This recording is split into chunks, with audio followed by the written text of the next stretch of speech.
The topic me and my teammates decided on was blindness and vision impairment. So this is by Carla Galido, Cassidy Stack, Brian No, Vanessa Porter, Nick Jordan. This is for SPE222. All right. Hi, everyone. My name is Cassidy, and here is the first slide in our presentation. So I'm going to be going over the definition and just some characteristics of what blindness and visual impairment actually entails. So many times when people think of being blind or someone being visually impaired, they think of total blindness, which means that they have no vision whatsoever. However, this usually isn't the case. In fact, blindness itself is defined as a visual acuity of 20 out of 200 or worse, with the best possible correction or a visual field of 20 degrees or less. And that comes from the University of Pittsburgh Department of Ophthalmology. This, however, does not necessarily mean that a person who is visually impaired will not have any vision at all.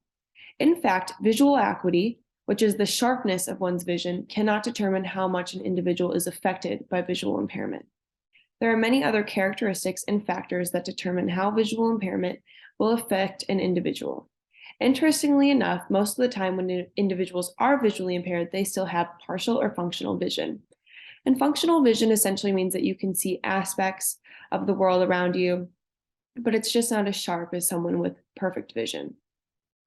Visual impairment is different from blindness because it is defined as visual acuity between 20 out of 70 and 20 out of 400, with the best possible correction or a visual field of 20 degrees or less, which also comes from the University of Pittsburgh Department of Ophthalmology. Vision impairment essentially means that a person's eyesight can never be corrected to a 20/20 or perfect sight of vision. In essence, vision impairment and blindness both correlate with the fact that an individual's visual acuity, which once again is how sharp a person's vision is affected and is unable to be corrected. And visual impairment is not unable to be fully correct or not unable to be corrected, but it just cannot be fully corrected. Like someone who is totally blind cannot be made totally perfectly seeing. Vision impairment can stem from mild impairment to complete blindness, which is a complete lack of vision. The four types of visual impairment are low vision, functionally blind, and totally blind, which all have a range of symptoms and individual characteristics, which comes straight from our textbook. Hi, my name is Brian Ngo for the class SPE222, and I will be covering the section discussing the related laws that support individuals with disability. There are several laws that support individuals with disabilities in various ways. Some of the major laws in the United States include Americans with the Disability Act. The ADA, for short, is a federal law that prohibits discrimination against individuals with disabilities in all areas of public life, including employment, education, transportation, and public accommodation. It also requires employees to provide reasonable accommodations to employees with disability. Individuals with Disabilities Education Act, IDA, is a federal law that ensures children with disabilities receive a full, free, and appropriate public education, FAPE, in the least restrictive environment possible. It requires schools to provide special education and related services to eligible students. Next is the Fair Housing Act. The Fair Housing Act prohibits discrimination against individuals with disabilities in housing-related activities, including renting, buying, and obtaining a mortgage. Uh, the, re- the Rehabilitation Act is next. The Rehabilitation Act prohibits discrimination against individuals with disabilities in programs that receive federal funding. It also requires federal agencies to make accommodations to employees with disabilities. The next up is Social Security Disability Insurance, SSDI. SSDI is a federal program that provides income support to individuals with disabilities who are unable to work. I'll describe the main three organizations as we've discussed all semester: ADA, ESSA, and IDEA. Specifically, in the Section 504 of the ADA is a federal law that is a part of the Americans with a Disability Act. It prohibits discrimination against individuals with disabilities in any program or activity that receives federal funding. This includes public schools and colleges and universities and other public institutions. ESSA provides federal funding to support K-12 education in the United States and includes a number of important provisions related to accountability, state standards, and school improvement. Some of the key, the purpose, and next is IDA. The purpose of IDA is to ensure that all children with disabilities have access to free and appropriate public education that meets the unique needs and prepares them for further education, employment, and independent living. IDA provides funding to states and local school districts to support education of eligible children with disability. IDA requires that children excuse me, with disabilities receive an individualized education program, IEP, the subject that we've been talking about all semester, which is a written plan that outlines the child's education goal, the service and support they need to meet in those goals, and how programs will be measured. The IEP is developed by a team includes the child's parents or guardian, teachers, and other specialists. Thank you. Hello, my name is Nicholas Jordan, and I'm going to be going over some of the needs that the visually impaired or blind will have to start off. And physically, important things can be canes or guide dogs. That's the ones we see the most often, and they're extremely important. Screen readers or magnifying software, something you might not have ever even heard of, are extremely important. Not only does it let them engage with whether it be school activities, a lot of them are built around computers or devices these days, or even just being able to go to the movie theaters or scroll through their phone like we all do. Preventative measures against tripping hazards. This can be those guards that go over extension cords. They're usually black and yellow on top. A lot of times they're plastic. You've probably walked over 1,000 in your lifetime. They're extremely important, and it's something small. Substantial lighting. This is extremely easily overlooked, and it can be the difference between them having to read from this far away and them having to bring the paper all the way up here just to get a chance at being able to read. And it's not that difficult to implement, and it should just kind of be a courtesy. When it comes to social needs, a big thing is support networks. This can be peer groups, counselors, even rehabilitation programs. And this gives multiple options and it lets them get support in whatever way they are most comfortable. If you have people or friends that you are most comfortable sharing with, then peer groups might be the way. If you're very close and tight knit and you don't like sharing your emotions or your problems with people, then maybe a counselor is the best way to go. Some engagement opportunities which help build social health and strength, being a part of recreational activities, having a job, or just being involved in the community and going to community events can be a great way to improve someone's social health. And having accessible transport to get to those places is the most important part. Okay. If we need to put a ramp on a bus, put the ramp on the bus. It's a couple extra minutes at the stop, and it can be the difference between ruining someone's day and making their whole life better because they got to go to the town barbecue or something that isn't maybe that big of a deal to you, but could be make or break for them.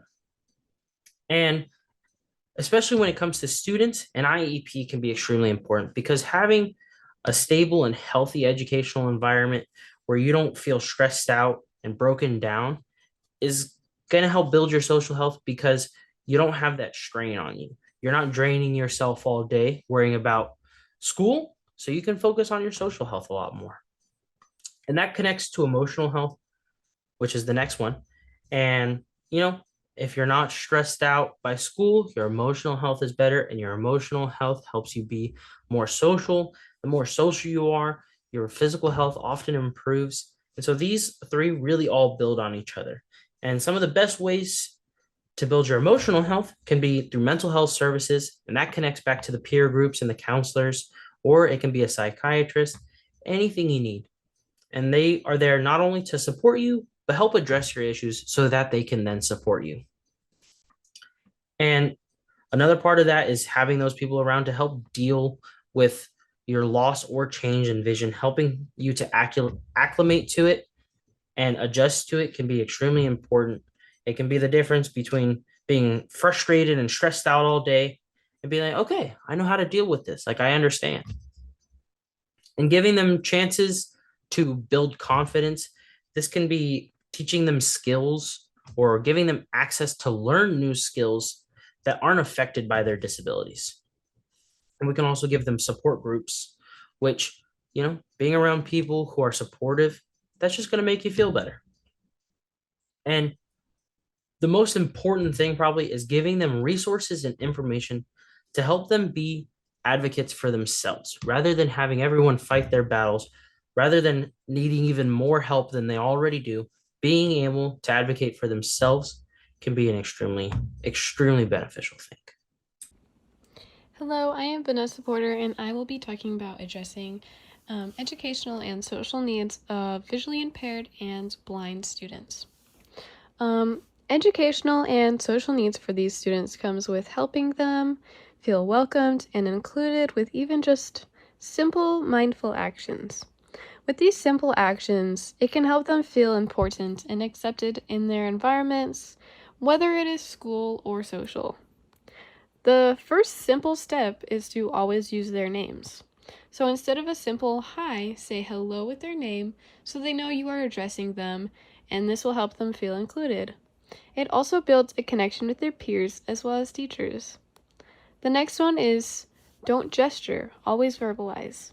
When writing on the board, or even when in social situations describing something going on or anything, it is important to convey the information in a way that they can visualize or understand, and so they feel included. It is important to avoid words and phrases such as here, there, over here, and gestures providing direction, and instead use above or under, on top, behind, in front of, etc., that convey direction verbally. Be careful of verbiage as well. Avoid asking things such as, can you see that? Or look over there, and instead add specifics such as, can you find blank, or look at that blank, or even describe for them. For visually impaired students, helping them find things in educational situations can be helped with giving them enlarged images or ways to access and find information and specifics. And for blind students, make sure to describe verbally in great detail so that they also don't feel excluded and feel welcomed in their environment. Hello, my name is Carla, and I will be speaking on inclusion. So we already covered the definitions, characteristics, and needs of individuals who are blind and visually impaired, as well as the laws that support them. You've probably heard the word inclusion by now, and for those of you who are still wondering what it is, inclusion is the practice of ensuring and supporting the success of all students through equal opportunities to learning and development. This means supporting students with disabilities through individual learning goals, accommodations, and modifications that will allow them to access the general education curriculum in the general education classroom and to be held to the same high expectations as their peers. Inclusive practices are essential in education. First and foremost, it is an inherent right for all children to have access to the same education. Secondly, every student deserves to experience and learn in an atmosphere of respect where they can develop and maintain friendships with other students and teachers in their schools and communities. And if you take a look at the picture that I provided here, it shows 4 different terms, or inclusion, exclusion, segregation, and integration. The goal for schools and educators should not be to integrate students as shown in the picture, but instead to include them, as we can see in inclusion. And I'll explain this by saying that integration is the process of placing students with disabilities within existing mainstream classes. There is no accompaniment of structural changes in curriculum and teaching or learning strategies like there is in inclusion. And for this reason, the goal is to create inclusive environments rather than to just integrate students into mainstream classrooms. All right, this is Cassidy again, and now we're going to go over some inclusive teaching strategies and practices. So, as we know, there are many different ways that teachers can support students with vision impairments, or just disabilities in general. Every lesson should start with a consideration of the learning medium, which is the way in which the information is presented to students.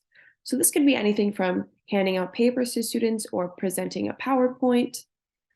The learning medium describes the options for accessing literacy materials. These may include Braille, print, audio, and access technology.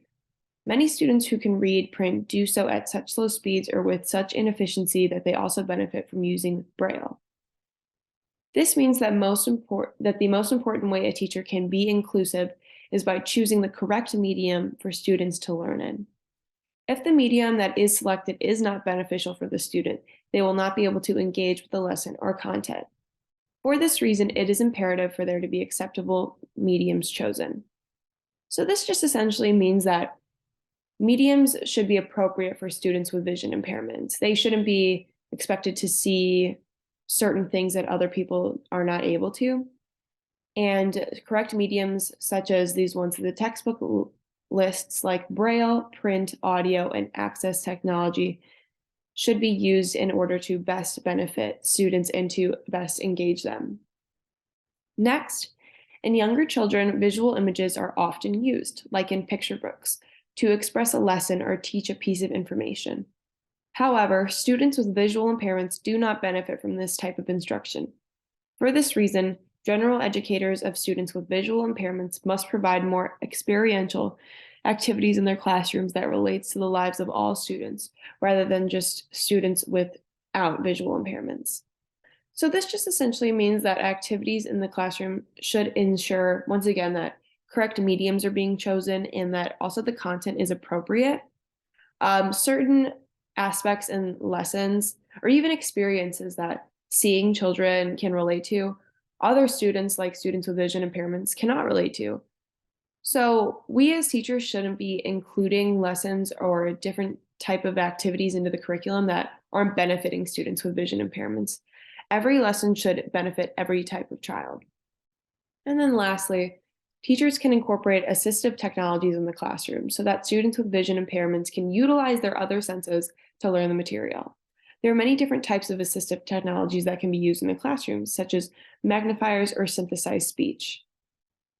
Basically, anything can be an assistive technology if it's a technology that's actively helping a student be more engaged. And this can be anything.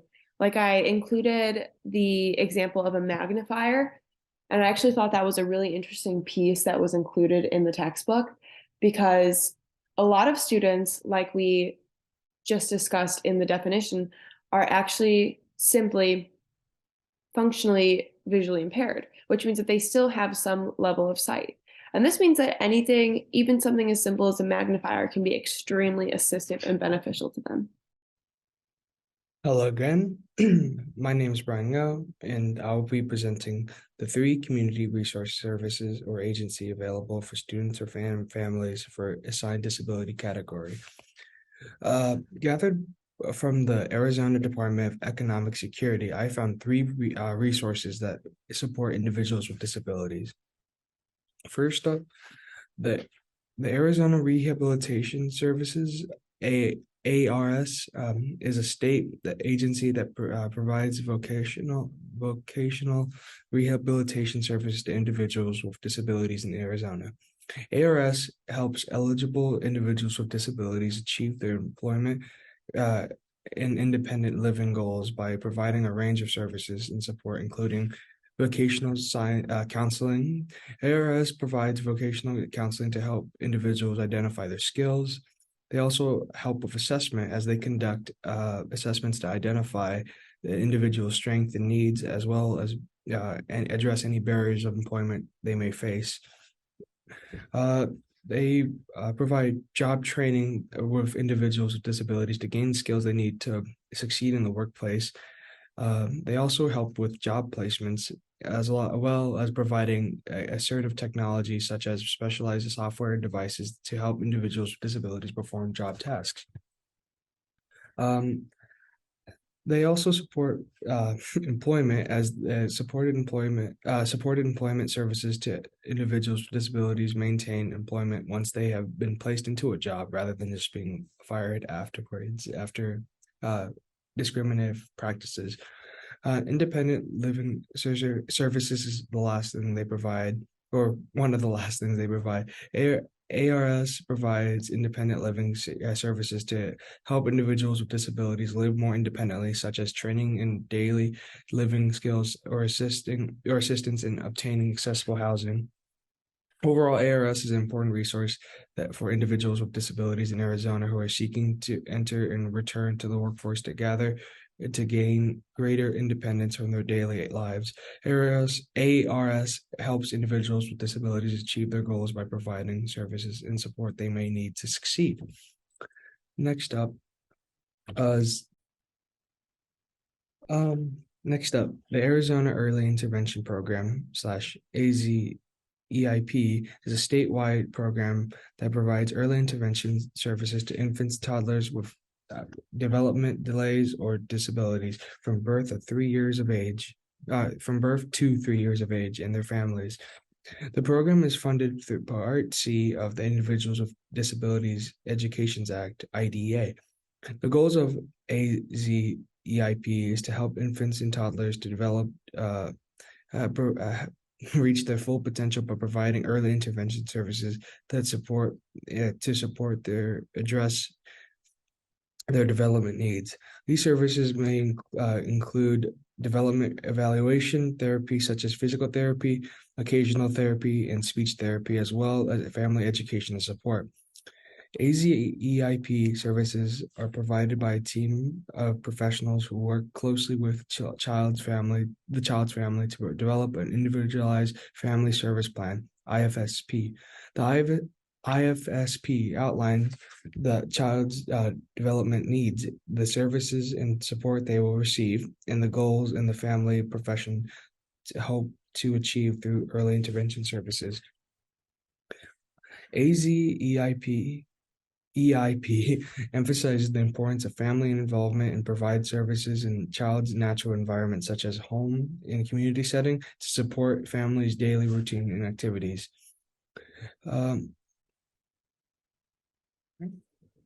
Next up is the AZ ABLE program. The AZ program, short for the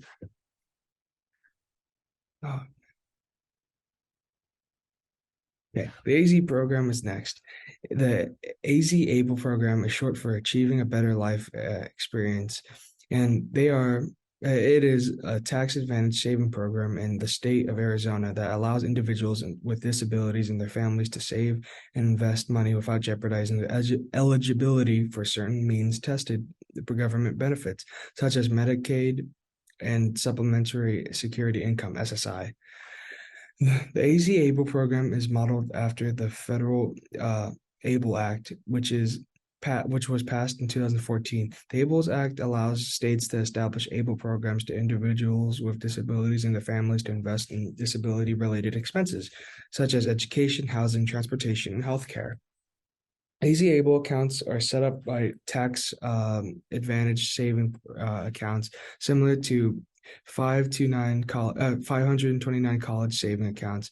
The contribution to the ABLE account are made with after-tax dollars and with earning or growth in the account tax-free, as long as they are used for qualified disabled related expenses.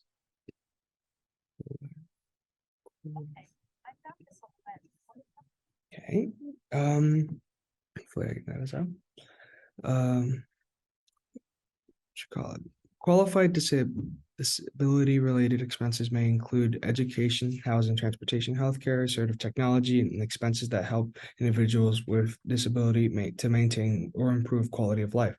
To be eligible of the AZ ABLE account, an individual must have a disability that meets the certain criteria and must become disabled before the age of 26. There are also limits on how accounts contribution that can make AZ ABLE account reach year, as well as overall account balances. Overall, the three programs and organizations I've discussed are definite.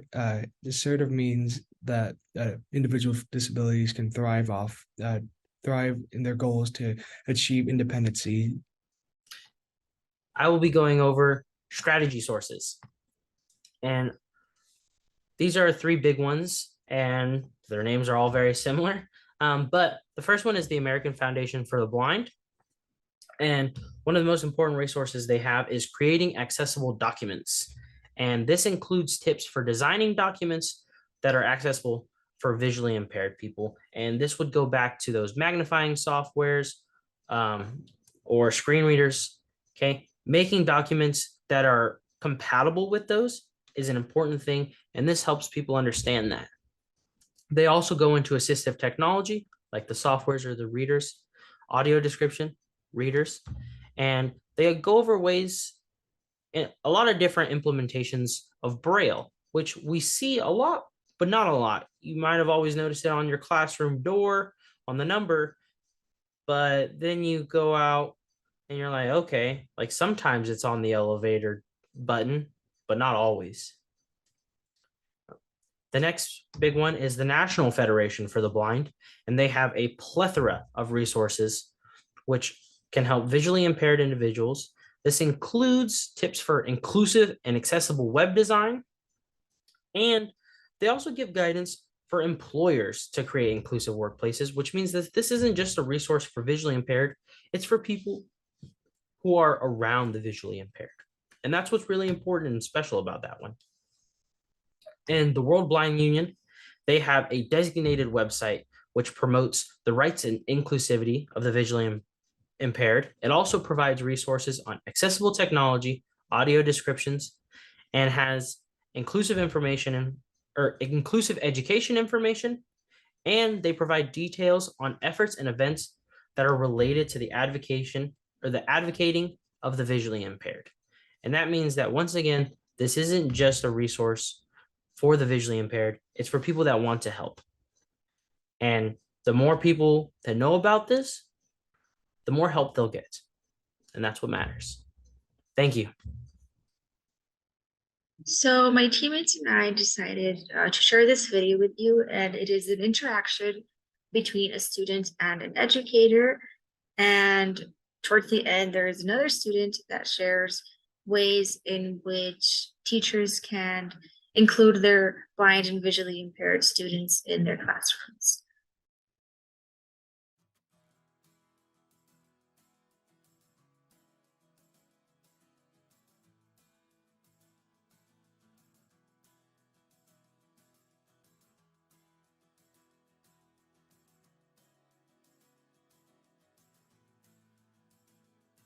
Thank you so much for joining me today and being willing to share and talk with our teachers.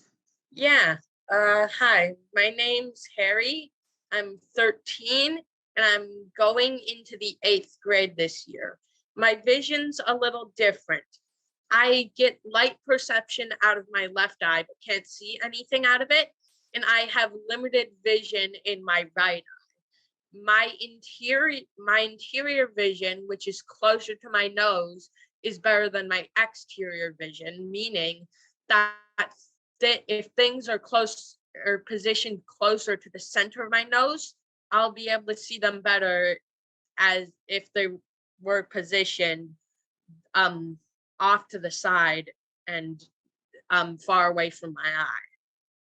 Thank you, Harry. That was very detailed and I think very important for all of your future teachers to know as well. Yeah. So I want you to go ahead now and share with the teachers listening what they can do to make a student with a vision impairment feel welcomed and have a positive, successful experience in their classroom. Yeah, so one thing you should do is make sure the student can actually access their schoolwork and not make their accommodations feel like a burden. That definitely makes it no fun and may discourage the student. Another do is talking to the TVI. It's a great help to read the IEP of the student and talk to the TVI for assistance on what the student needs. And it's definitely a little frustrating on how little people use it. You also need to talk to the TVI more than once because things may change. Yeah, that is very important, Harry. I often share the same message during our teacher workshop or even during phone conversations and emails. So I think that's a great piece of advice. How about a couple of don'ts that you can briefly share with the teachers? Yeah, so one don't is being scared if you have a visually impaired or blind kid in your class. If you've taught a sighted student, you've basically taught a blind student. We're not all too different besides the accommodation stuff. And another don't is assuming that if you've met that every blind person is basically the same. They have different comorbidities, which are like extra disabilities like cerebral palsy, and others may need different accommodations and have different amounts of vision. I think those are two very good points. So I just really want to thank you for being willing to share and speak from your heart and your experience. And I think teachers are going to find this very encouraging. So thank you, Harry. Yeah, thank you for having me. Hi, my name is Stacia Boyd. I'm 14. I'm going into 9th grade and I'm going to Ohio State School for the Blind. My vision is no vision in my right eye, and the farther things go away from me, the less I see of them. For example, if I'm in the classroom and I'm sitting in the very front, I still won't be able to see the board. Thank you, Stacia. Can you tell me and can you share with the teachers what they can do to make a student with a vision impairment feel welcomed and have a positive, successful experience in their classroom? My suggestion is to pull that student with the visual impairment to the side and ask them what you can do to help them in the classroom, such as what you could do to give them more time, or so they can explain their diagnosis and they can tell you how to help them in the classroom. Do you have any don'ts you want to share with the teachers? One I can think of for sure is don't single them out, because that can make them feel really awkward and like a burden to you. The second one would probably be don't get frustrated, because that's not how you should handle really any situation. You shouldn't get frustrated with the student because it's not their fault they have a visual impairment. And I think that's about it. Thank you, Stacia. So for the last part of this presentation, my teammates and I came up with a short interactive comprehension check. It's a list of 7 questions and you can access it by clicking on the link. So yeah, thank you for joining in on this presentation. Here are our references, and thank you so much for watching our presentation.